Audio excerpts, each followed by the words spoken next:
Hi friends, ಎಲ್ಲರಿಗೂ ನಮಸ್ಕಾರ. Welcome to my channel ಗೃಹಿಣಿ ಲೋಕ. ದಯವಿಟ್ಟು ವೀಡಿಯೋಸ್ಗಳನ್ನ ಲೈಕ್ ಮಾಡಿ, ಚಾನಲ್ನ ಸಬ್ಸ್ಕ್ರೈಬ್ ಮಾಡಿ.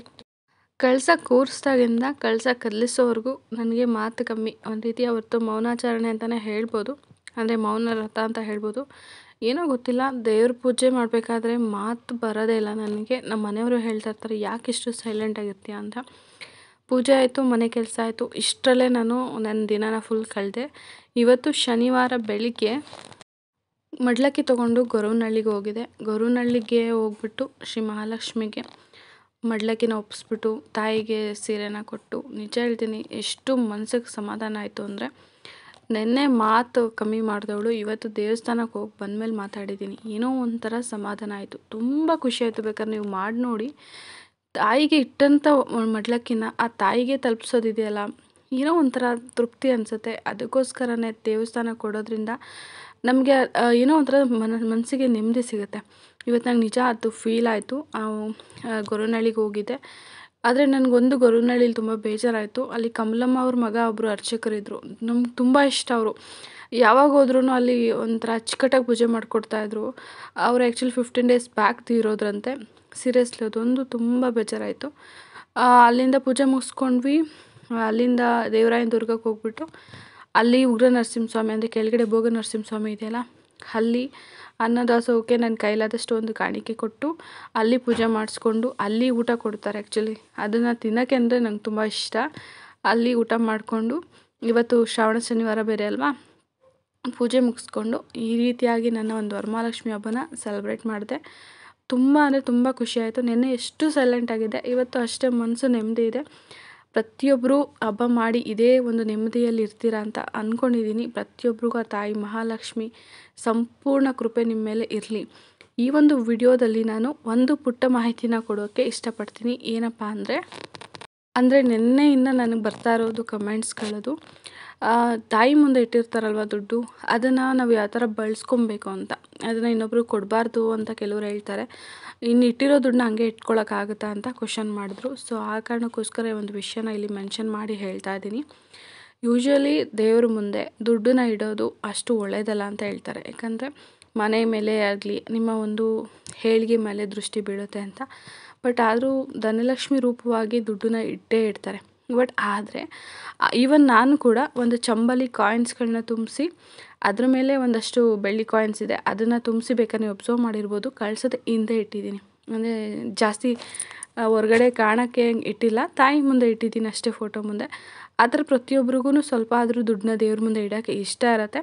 ತಪ್ಪು ಅಂತಲ್ಲ, ಅತಿಯಾಗಿ ಬೇಡ ಅಷ್ಟೇ. ಅಂದರೆ ಏನಪ್ಪ ಇಷ್ಟು ದುಡ್ಡಿದೆ ಅಂತ ಅನ್ಸ್ಕೊಳ್ಳೋದು ಬೇಡ. ಸಿಂಪಲಾಗಿ ಬೇಕಾದ್ರೆ ಧನಲಕ್ಷ್ಮಿಗೋಸ್ಕರ, ಅಂದರೆ ಧನಲಕ್ಷ್ಮಿ ರೂಪವಾಗಿ ನೀವು ಸ್ವಲ್ಪನ ನಾಣ್ಯ, ಸ್ವಲ್ಪ ನೋಟ್ಗಳನ್ನ ನೀವು ಅಲಂಕಾರವಾಗಿ ಇಟ್ಕೊಳ್ಳಿ. ಬಟ್ ಆದರೆ ಆ ದುಡ್ಡನ್ನ ನೀವು ಯಾವ ಥರ ಬಳಸ್ಕೊಬೇಕು ಅನ್ನೋದು ಇಂಪಾರ್ಟೆಂಟ್ ಅಲ್ವಾ. ಯಾಕಂದರೆ ವರಮಹಾಲಕ್ಷ್ಮಿ ಹಬ್ಬದ ದಿನ ನೀವು ಆ ತಾಯಿ ಮುಂದೆ ಇಟ್ಟು ಪೂಜೆ ಮಾಡಿದ್ದೀರಾ ಅಂದರೆ ಆ ದುಡ್ಡನ್ನು ನೀವು ಇಮಿಡಿಯೇಟಾಗಿ ಬೇರೆಯವ್ರಿಗೆ ಕೊಡೋದ್ರಿಂದ ಲಕ್ಷ್ಮಿ ಇನ್ ಕೇಸ್ ನಿಮ್ಮಿಂದ ಹೋಗ್ತಾಳೆ ಅನ್ನೋ ಫೀಲಿಂಗ್ ಕೂಡ ನಿಮಗಿರುತ್ತೆ ಅಲ್ವಾ. ಸೊ ಆ ಕಾರಣಕ್ಕೆ ತಾಯಿ ಮುಂದೆ ಇಟ್ಟಂಥ ದುಡ್ಡನ್ನ ನೀವು ಫಸ್ಟ್ ಏನು ಮಾಡಿ, ತಾಯಿ ಮುಂದೆ ಇಟ್ಟಿರ್ತೀರಲ್ಲ ದುಡ್ಡನ್ನ, ಅದನ್ನೆಲ್ಲ ಎತ್ಕೊಂಡು ಕಾಯಿನ್ಗಳನ್ನ ಸಪ್ರೇಟಾಗಿ ಒಂದು ಬಾಕ್ಸಲ್ಲಿ ಇಟ್ಬಿಡಿ. ನಾನು ಅದೇ ಥರ ವರಮಹಾಲಕ್ಷ್ಮಿ ಹಬ್ಬ ಅಂತಲೇ ಬರೆದ್ಬಿಟ್ಟು ಅದ್ರ ಮೇಲೆ ಒಂದು ಬಾಕ್ಸಲ್ಲಿ ಕಾಯಿನ್ಸ್ ಎಲ್ಲ ತುಂಬಿಟ್ಬಿಟ್ಟಿರ್ತೀನಿ. ನಾನು ಅದನ್ನು ಮತ್ತೆ ಎಂದಕ್ಕೂ ಬಳಸೋದಿಲ್ಲ. ಕಾಯಿನ್ಸ್ಗಳು ಮಾತ್ರ ಯೂಶ್ವಲಿ ವರ್ಷ ರಿಪೀಟ್ ಅದೇ ಬಳಸ್ತಾ ಇದ್ದೀನಿ. ನೋಟ್ಗಳು ಏನು ಮಾಡಬೇಕು ಅಂದರೆ, ನೀವು ನೋಟ್ ಇಟ್ಟಿರ್ತೀರ ಅದನ್ನು ಒಂದು ಫಸ್ಟ್ ಹಬ್ಬ ಆದ ನೆಕ್ಸ್ಟ್ ಡೇ ಒಂದು ರೆಡ್ ಕಲರ್ ಬಟ್ಟೆ ತೊಗೊಂಡು ಅದಕ್ಕೆ ನೀವು ಆ ನೋಟ್ಗಳನ್ನ ತುಂಬಿಸ್ಬಿಟ್ಟು, ಅಂದರೆ ನೋಟ್ಗಳನ್ನ ಇಟ್ಬಿಟ್ಟು ಆ ರೆಡ್ ಕಲರ್ ಬಟ್ಟೆನ ಕ್ಲೋಸ್ ಮಾಡಿ, ನೀವು ಎಲ್ಲಿ ಅಂದರೆ ಬೀರು ಇಟ್ಟಿರ್ತೀರಲ್ವ, ಗಾಡ್ರೇಜು, ದುಡ್ಡು ಇಡುವಂಥ ಜಾಗದಲ್ಲೋ, ನೀವು ಒಡವೆಗಳನ್ನ ಇಟ್ಟಿರ್ತೀರ ಆ ಜಾಗದಲ್ಲಿ ಆ ದುಡ್ಡನ್ನ ಇಟ್ಬಿಡಿ. ಸದ್ಯಕ್ಕೆ ಮಟ್ಟಿಗೆ ಅದನ್ನು ಬಳಸೋಕೆ ಹೋಗಬೇಡಿ. ಈ ಒಂದು ದುಡ್ಡನ್ನು ನೀವೇ ಸಂಕಲ್ಪ ಮಾಡ್ಕೊಳ್ಳಿ, ನಾನು ಏನೋ ಒಂದು ಒಳ್ಳೆ ಕೆಲಸಕ್ಕೆ ಬಳಸ್ತೀನಿ ಅಂತ. ಅಂದರೆ ನೀವೇನಾದ್ರು ಒಂದು ಪ್ರಾಪರ್ಟಿ ತೊಗೋಬೇಕಾದಾಗಲೋ, ಒಂದು ಮನೇನ ರಿಜಿಸ್ಟ್ರೇಷನ್ ಮಾಡಿಸ್ಕೋಬೇಕಾದ್ರು, ಅಥವಾ ಕೆಲವರು ಫಸ್ಟು ಮುಂಗಡ ಹಣ ಅಂತ ಕೊಡ್ತೀವಲ್ವ ಯಾವ್ದಾದ್ರು ಒಂದು ಒಳ್ಳೆ ಕೆಲಸಕ್ಕೆ, ಅದಕ್ಕೆ ಈ ದುಡ್ಡನ್ನ ಕೊಡಿ. ಖಂಡಿತ ಕೆಲಸ ಸಕ್ಸಸ್ ಆಗುತ್ತೆ. ಯಾವುದೋ ಸೈಟ್ ತೊಗೋಬೇಕು ಅಂದ್ಕೊಂಡಿರ್ತೀರ, ನೋಡಿರ್ತೀರ, ಆ ಒಂದು ಸೈಟ್ ನಿಮ್ಗೆ ಇಷ್ಟ ಆಗುತ್ತೆ, ಅಡ್ವಾನ್ಸ್ ಅಮೌಂಟ್ ಅಂತ ಕೊಡ್ತೀವಲ್ವ, ಅದಕ್ಕೆ ಈ ದುಡ್ಡನ್ನ ಬಳಸಿ. ಅಥವಾ ಒಂದು ಒಳ್ಳೆ ಕೆಲಸಕ್ಕೆ ಒಂದು ಒಡವೆ ಮಾಡಿಸ್ಬೇಕಾದ್ರೆ ಈ ದುಡ್ಡನ್ನ ಬಳಸಿ. ಒಂದು ಯಾರಾದರೂ ನಿಮಗೆ ಮದುವೆಗೆ ಅಂತ ಸಾಲ ಕೇಳ್ತಾರೆ ಕೆಲವರು, ನಿಮಗೆ ಅದನ್ನು ಕೊಡೋಕೆ ಇಷ್ಟ ಇದ್ದರೆ ಈ ದುಡ್ಡಲ್ಲಿ ಸ್ವಲ್ಪನ ಸೇರಿಸಿ ನೀವು ಅವರಿಗೆ ಕೊಡಿ, ಅದರಿಂದನೂ ತುಂಬ ಪುಣ್ಯ ಸಿಗುತ್ತೆ. ಯಾರೋ ಒಬ್ಬರು ಆರೋಗ್ಯ ಸರಿ ಇಲ್ಲ ಅಂತ ನಿಮ್ಮನ್ನ ಕೇಳಿದ್ರು ಈ ಒಂದು ದುಡ್ಡನ್ನ ನೀವು ಕೊಡ್ಬೋದು. ಅಂದರೆ ಒಂದು ಒಳ್ಳೆ ಕೆಲಸಕ್ಕೆ ಆ ದುಡ್ಡನ್ನ ಬಳಸ್ಕೊಳ್ಳಿ. ಅಥವಾ ದೇವಸ್ಥಾನಗಳಲ್ಲಿ ಸೇವೆ ಮಾಡ್ಸೋಕ್ಕೆ ಬಳಸ್ಬೋದು. ಕೆಲವರು ದೇವಸ್ಥಾನಕ್ಕೆ ಹೋಗೋಕ್ಕೆ ಅಂತಲೇ ದುಡ್ಡನ್ನ ಕೂಡಿಕ್ತಿರ್ತಾರೆ, ಅಂದರೆ ಸಪ್ರೇಟ್ ಇಷ್ಟು ತಿಂಗಳಿಗೆ ಇಷ್ಟು ಅಂತ ಎತ್ತಿಕ್ತಿರ್ತಾರಲ್ಲ, ಆ ಥರ ನೀವು ಈ ದುಡ್ಡನ್ನ ಬಳಸ್ಕೊಬೋದು. ಈ ಥರ ತಾಯಿ ಮುಂದೆ ಇಟ್ಟಿರುವಂಥ ದುಡ್ಡನ್ನ ನೀವು ಒಂದು ಒಳ್ಳೆ ಕೆಲಸಕ್ಕೆ ಬಳಸ್ಕೊಳ್ಳಿ. ನಿಮ್ಗೆ ಬೇಕಾದ ಒಂದು ಮನೆಗೆ ಬೇಕಾದ ಒಂದು ವಸ್ತುಗಳು, ಅಂದರೆ ದೊಡ್ಡ ದೊಡ್ಡ ಐಟಮ್, ಫ್ರಿಡ್ಜು, ವಾಷಿಂಗ್ ಮಿಷಿನ್ ಏನಾದರೂ ತರ್ತಿರಲ್ವ, ಅದಕ್ಕೆ ಈ ದುಡ್ಡನ್ನ ಬಳಸ್ಕೊಳ್ಳಿ. ಅನ್ನೆಸೆಸರಿ ಈ ದುಡ್ಡನ್ನ ನೀವು ಸಾಲವಾಗಿ ಬೇರೆ ಯಾರಿಗೂ ಕೊಡಬಾರ್ದು.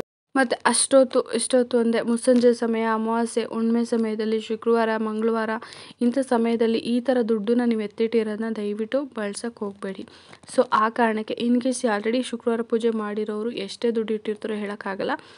ಆದರೆ ನೆಕ್ಸ್ಟ್ ಶುಕ್ರವಾರ ವರಮಹಾಲಕ್ಷ್ಮಿ ಹಬ್ಬ ಮಾಡೋರು ಒಂದು ತಕ್ಕ ಮಟ್ಟಿಗೆ ಸ್ವಲ್ಪ ಪ್ರಮಾಣದಲ್ಲಿ ದುಡ್ಡನ್ನ ಇಡಿ. ತುಂಬ ದುಡ್ಡು ಇಟ್ಟಾಗ ಏನಾಗುತ್ತೆ, ನೀವು ಬ್ಯಾಂಕಲ್ಲಿರೋದನ್ನ, ಕೆಲವರು ಅಕೌಂಟಲ್ಲಿರೋದನ್ನ ತಂದು ಪೂರ್ತಿ ಇಟ್ಬಿಟ್ಟಿರ್ತಾರೆ, ಅನಿವಾರ್ಯವಾಗಿ ಎಲ್ಲನೂ ಆ ದುಡ್ಡನ್ನ ತೊಗೊಂಡು ಬಳಸಲೇಬೇಕಾಗತ್ತೆ. ಸೊ ಆ ಕಾರಣಕ್ಕೆ ತಕ್ಕ ಮಟ್ಟಿಗೆ ದುಡ್ಡನ್ನ ಇಟ್ಟಿರ್ತೀನಿ, ವರ್ಷ ಪೂರ್ತಿ ಬೇಕಾದ್ರೂ ಹಂಗೆ ಇಟ್ಟಿರ್ತೀನಿ, ಒಂದು ಒಳ್ಳೆ ಕೆಲಸಕ್ಕೆ ಬಳಸ್ತೀನಿ ಅನ್ನೋರು ಅಷ್ಟು ಮಾತ್ರ ದುಡ್ಡನ್ನ ತಾಯಿ ಮುಂದೆ ಇಡೋದು ಬೆಸ್ಟ್ ಅನ್ನೋದು ನನ್ನ ಒಪಿನಿಯನ್. ಸೊ ಈ ಒಂದು ಇನ್ಫಾರ್ಮೇಷನ್ ನಿಮಗೆ ಯೂಸ್ ಆಯಿತು ಅಂತ ಅಂದ್ಕೊತೀನಿ. ಈ ಒಂದು ವಿಷಯ ನಿಮಗೆ ಇಷ್ಟ ಆಗಿದರೆ ವಿಡಿಯೋನ ಲೈಕ್ ಮಾಡಿ, ಚಾನಲ್ನ ಸಬ್ಸ್ಕ್ರೈಬ್ ಮಾಡಿ, ತಪ್ಪದೆ ನೆಕ್ಸ್ಟ್ ವೀಡಿಯೋಸ್ಗಾಗಿ ಬೆಲ್ ಐಕನ್ನ ಕ್ಲಿಕ್ ಮಾಡಿ. Thank you.